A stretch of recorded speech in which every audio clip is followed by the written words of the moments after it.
we the ones who late. Now family, we the ones who gotta delegate. Get that money in the power, never be fake. Stick to cosign for 3. What did he say? Create jobs, support our own. Educate the same and buy back your home. Got 3 degrees, triple 10. 3 PhDs, now we on the CNN. DBTV, let's talk about negligence. Ignorance is bliss, but we can turn it to intelligence. Believe none of what you hear, half of what you see. Let's break it down here on Dr. Boyce TV. Here we are. Hey, what's going on, guys? I hope you guys are having a good day. I'm Dr. Boyce Watkins, and welcome to the Black Financial Channel. That's theblackfinancialchannel.com. If you're interested in financial news and commentary from a black perspective, make sure you subscribe to theblackfinancialchannel.com. So as you guys come into the chat, I'm not going to take very long, but I wanted to really quickly tell you guys something that I actually think is pretty good news.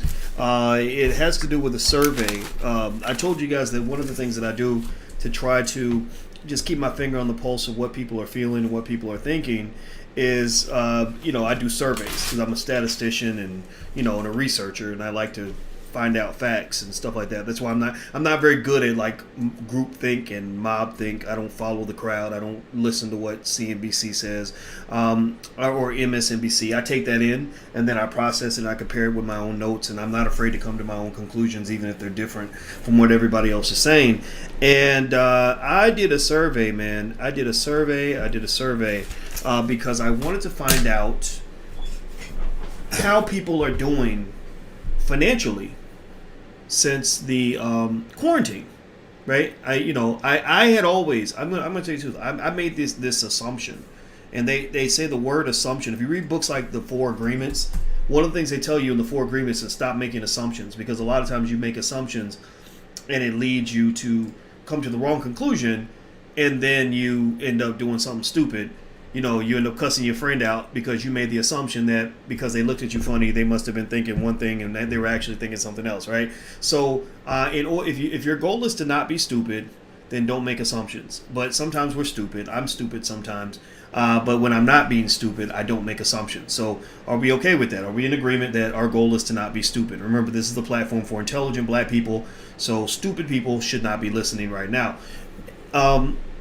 So I made the assumption, because I was being stupid, that the quarantine was killing people financially. That, that the majority of black folks especially were getting hammered because we talk about black folks being hammered by, what's going on in terms of health issues. But, and we know that black people are not where white people are when it comes to economic issues. So I admittedly thought, since a lot of folks were losing their jobs and everything else, that people were going to be struggling financially. And you would be amazed to see what I found out from my survey results. I'm going to pull this up. Do me a favor, hit the thumbs up button. If you haven't done it yet, please hit the thumbs up button.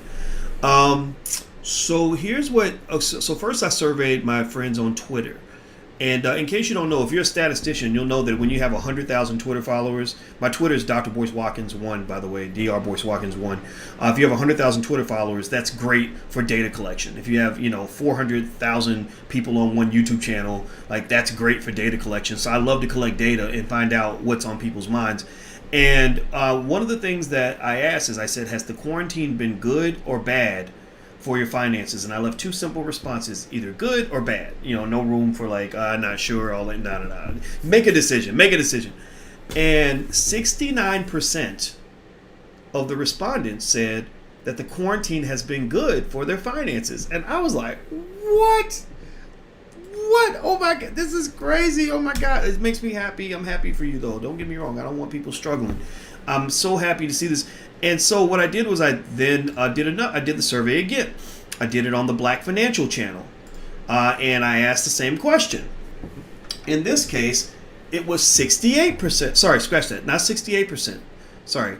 That was on Your Black World. Your Black World is another platform we have.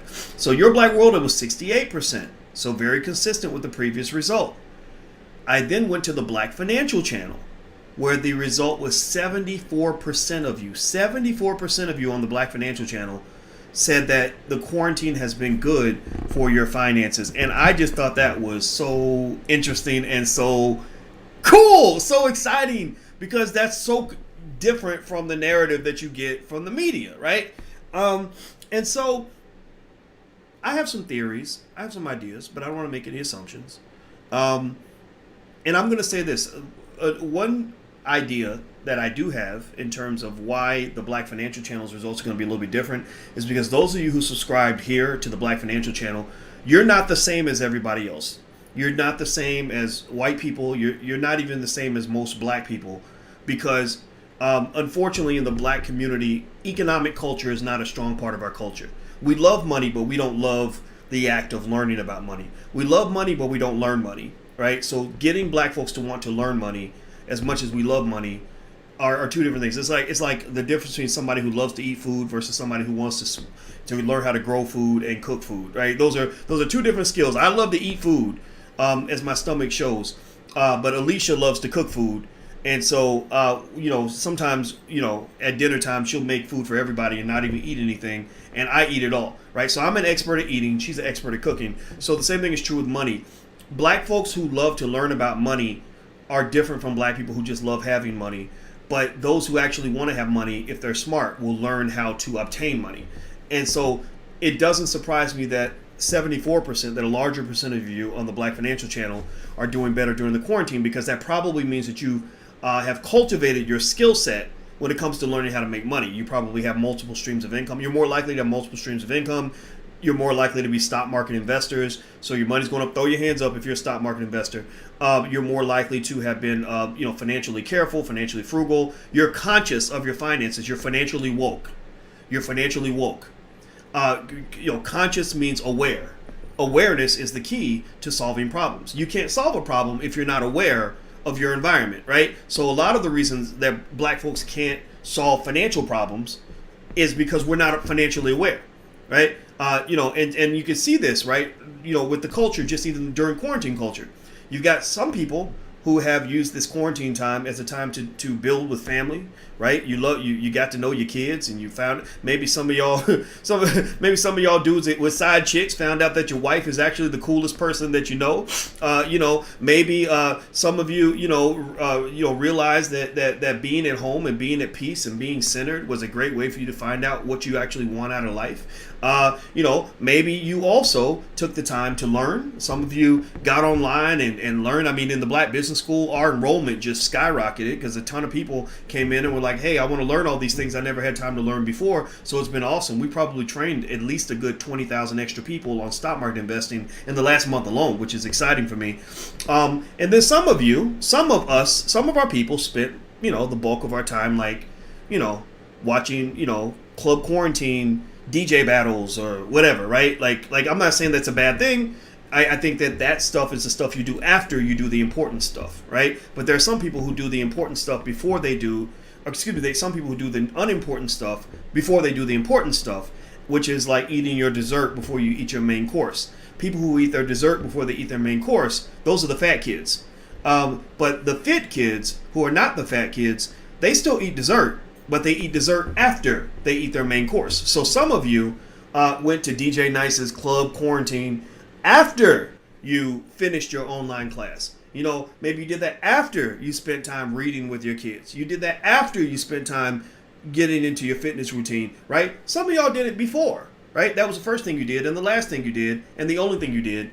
And that's why the numbers over in Club Quarantine are here, and the numbers over in learning spaces are tend to be here. And I think that should change. It should actually be a little more like this. Cultures that actually succeed and do well tend to be cultures that are more like this. Did you even know that there are cultures out there where if you tell your mother or your father that I'm now a famous rapper, that your mother and father will literally be ashamed of you? Like they'll literally say, why would you want to do that?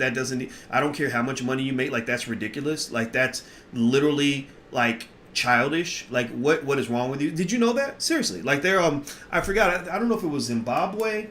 But anyway, I talked to one of my friends who lives in Africa, and she said, oh yeah, she said back at home, she said, if you tell your parents you want to be an entertainer, they'll just laugh at you. They just think that's not a real profession.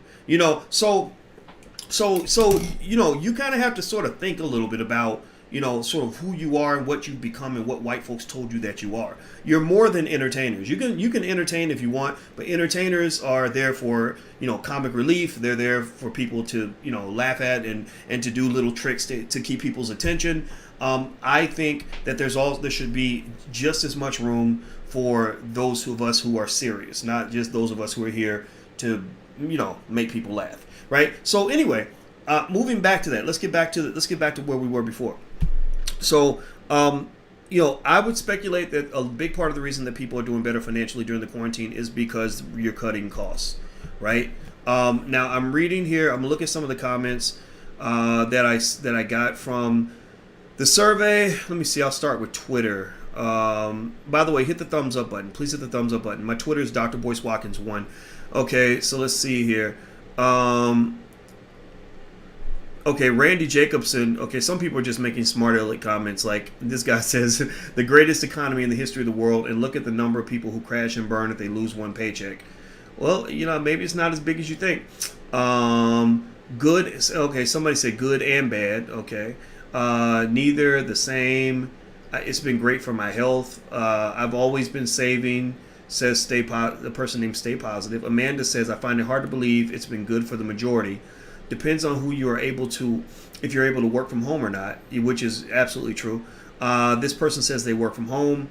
And this other brother, Eric Gomes, says, good, but it's only going to get better. Good for him. Good for him. I'm glad to hear that. Let me see here. I'm going to look at another channel and see what people are saying on Your Black World. We are the biggest consumers and we don't produce anything. Yeah, we don't produce nearly as much as we should.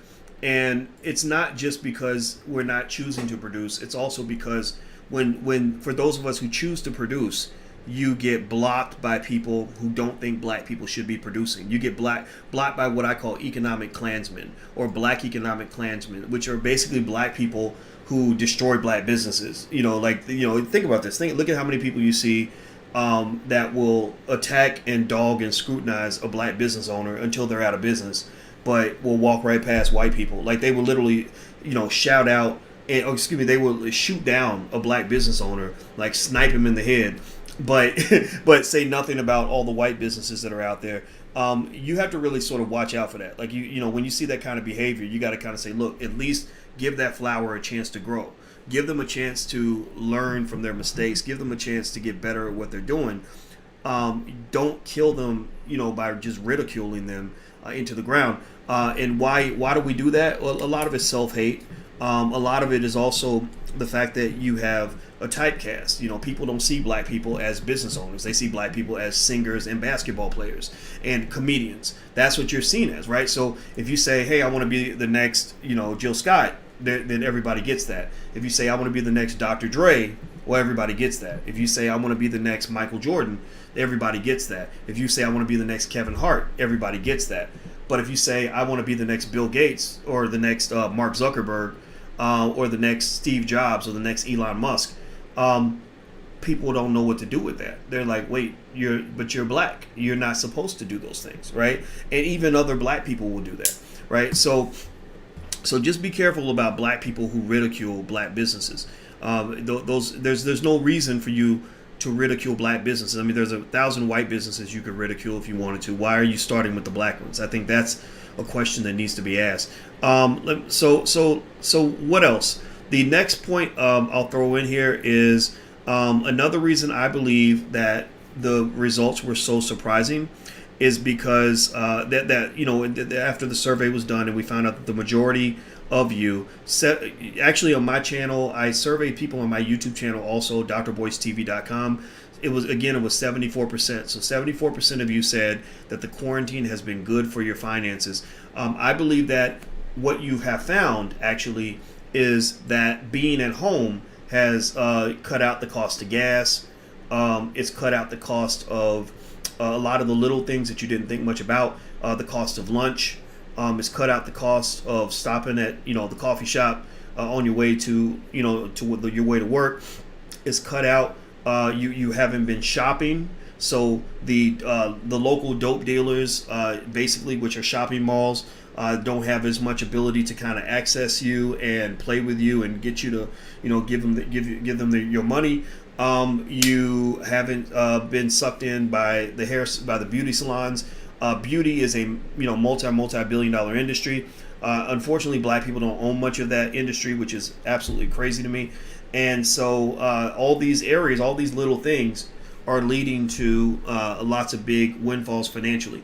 There's an awkwardness that occurs right when that first happens, where you can't go to the beauty shop, or you can't go out on Friday night, or you can't go out to dinner and spend money, or you can't go out to the mall, or you're not going to work every day and spending money, doing all the things you do, going back and forth to work. But what happens is after about 30 to 45 days, you start forming new habits. And after you start forming new habits, you just hit a new normal. And so what's going to happen is, as the economy eventually opens, which it will, the economy cannot stay closed forever. People are going to die for sure. People die every day. They die all the time. But as the economy opens again, you're not going to see the same the thing that you saw before. I think that a lot of people who used to get up and go to work every day are never going to do it again, which I think is awesome. I think there are going to be a lot of parents who are going to start homeschooling for good. In fact, actually, by the way, every week, one service we offer to the community is we do free homeschool training classes. So if you want to learn how to homeschool your child, you can go to theblackHomeschoolNetwork.com. That's theblackHomeschoolNetwork.com. Nomalanga Mushali Moses conducts free homeschooling training sessions every Tuesday and explains how she got her kids out of the public school, and she homeschools them. So basically, if you're interested in doing that permanently, then go to theblackHomeschoolNetwork.com. I just think that things are going to be different. In fact, with unemployment, they're actually finding that the $600 a week in unemployment benefits, which I think is a great number, is so high that a lot of people are making more money now than they did when they were working. And it's not just a few people. It's like the average worker, like almost damn near. Like there are some states where the majority of the workers are making more money with unemployment than they were making before. Now, how long can that last? I don't know. I personally think that we're playing with fire because the government is not made out of money. It doesn't have an infinite supply of money. But hey, when there's a shock like this, that's usually your opportunity. Like that's the jailbreak opportunity. Imagine if you're in prison and one of the walls explodes. Well, and there's chaos and a fire and everything else. Well, that's your chance to get out of jail. If you're smart, if you're a dumb criminal, you're going to sit there and panic. But if you're a smart criminal, you're going to start looking around to figure out if you can get the guard's key so you can get out the gate, right, while nobody's looking, right? And so basically, right now, you've had this shock to the system with this whole pandemic scenario. And to me, I think that's a great opportunity for anybody that says, I always wanted to escape. I always wanted to get away, get back home, be with my family, and find a new way of life. So it looks like people are doing that. And I remember, it reminds me of something I learned when I was in grad school about economic theory. I learned this in 1998. And I remember that I didn't understand it at the time, but now I get it. Basically what happens is that human beings are naturally adaptive.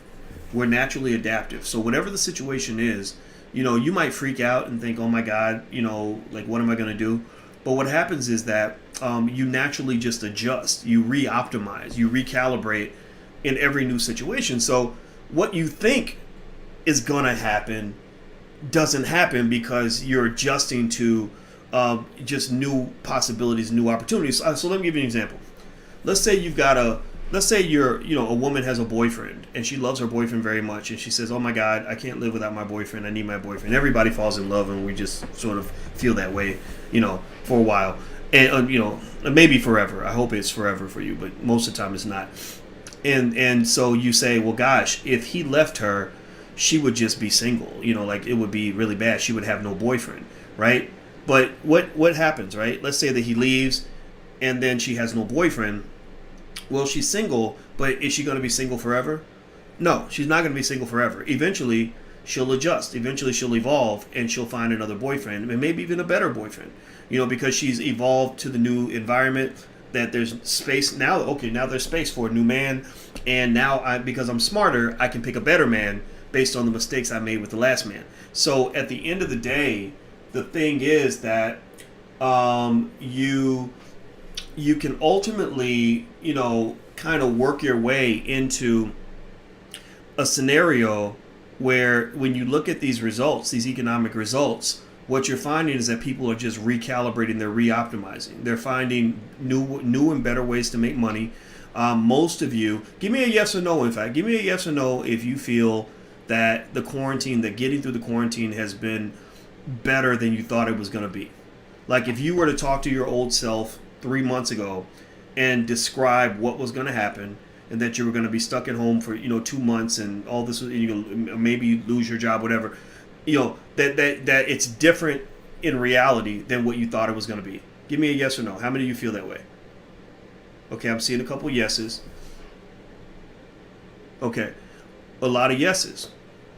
Right, and really, I think a lot of life works that way. Like I heard a saying a long time ago that said that nothing is the worst thing that can ever happen to you, right? It just seems like the worst thing that could ever happen to you because you haven't gone through it. But what you haven't factored in is your adaptability and the fact that you might get thrown into the water and literally have to confront your absolute worst nightmare, and then you'll be like, wait, I came out okay. In fact, I'm better off because I went through it. And I can't tell you how many times I've gone through that in life. And that's why if you go through life and you're not ever pushed out of your comfort zone, that's a huge loss for you. Like you're never, there are a lot of big wins that you could have had if you'd been forced to adjust that you'll never have, because sometimes out of self-preservation, we don't push ourselves to make the adjustment. Like being in a mediocre relationship with somebody you don't even like that much, but because you're so scared of the thought of losing that person, you don't make a move, right? But sometimes if they just cut you off and dump you and you're all devastated and everything, a few months later, you're like, oh my God, that was the best thing that ever happened to me, right? So the one good way to grow, one good way to be happy, one good way to succeed, one good way to win, one good way to be strong and to be great and to be successful is to consistently learn how to cut yourself out of your comfort zone, right? Find some way or find somebody that will always break your plate, mess up your situation, like take you off the track that you're on, force you to do something other than what you're comfortable doing at that moment, because sometimes you can be your own worst enemy. I'll give you a perfect example, which is why I'm going to go. If I had it my way, I would probably sit here and keep talking to you for a really long time. And then I would go do some work. Then I would go back and I would sit on the couch and watch, an old basketball game on TV and eat some Skittles, right? Or eat actually Twizzlers. That's what I like, Twizzlers. But instead, Alicia is about to, rock my world. She's about to pull me right out of my comfort zone, but not rock my world in a good way. She's going to rock my world in a bad way. She's going to pull me out of my comfort zone. She's going to come downstairs and I hear her little feet pitter-pattering, and she'll come down and she'll say, okay, boys, it's 6 o'clock. Let's go for our run. And I'm going to groan and I'm going to say, oh, man, because I don't like running, right? But I'm going to get up and I'm going to keep my commitment, and we're going to go run 3 miles and then come back. And I'm going to not really enjoy it that much because running just isn't that much fun for me. But my body is in so much better shape because I allow her to pull me out of that comfort zone. If you go back and you look at pictures of me from 4 or 5 years ago, I was the swollen boys. I was much bigger. I was gaining weight every single year. But, so by pulling me out of my comfort zone, she opened the door to a new set of possibilities that I would not have had otherwise, right? So at the end of the day, find a process or a person that will consistently yank you out of your comfort zone so that you will be forced to grow. Growth is typically uncomfortable. Everybody wants growth. Everybody wants success. Everybody wants to be great. Everybody wants to be better than they were yesterday. But very few people are able to have that discipline to consistently push themselves out of their comfort zone. But if you can do that, then you'll find that a lot of your dreams will have a chance of coming true because you'll be able to morph yourself into whatever person you need to be to do the thing that you're trying to do next. Okay. So anyway, before I gotta go, Let me remind you guys, if you know, now that I'm thinking, now that I'm in this sort of teaching mode, I actually do have a program on motivation and goal setting and how to overcome obstacles, how to set goals, how to manage your time. I'm really good at that. And it's called Black Keys to Greatness, so feel free to check it out. The first month is totally free, so you can try it out for a month. There's a 30-day, 100% money-back guarantee if you're not happy for any reason, and it doesn't cost that much. I don't remember the cost, but if you're interested in this kind of thing and you want to be mentored to achieve your goals, feel free to go to blackkeystogreatness.com. That's blackkeystogreatness.com. Okay, guys, I'm out of here. Have a good day. God bless you, and I'm happy for everybody who's happy with your life. And learn how to be a stock market investor. If you haven't learned how to invest yet, there's a free training at firstshareofstock.com. That's firstshareofstock.com. So take care, everybody. I'm about to go run. See you soon. Peace.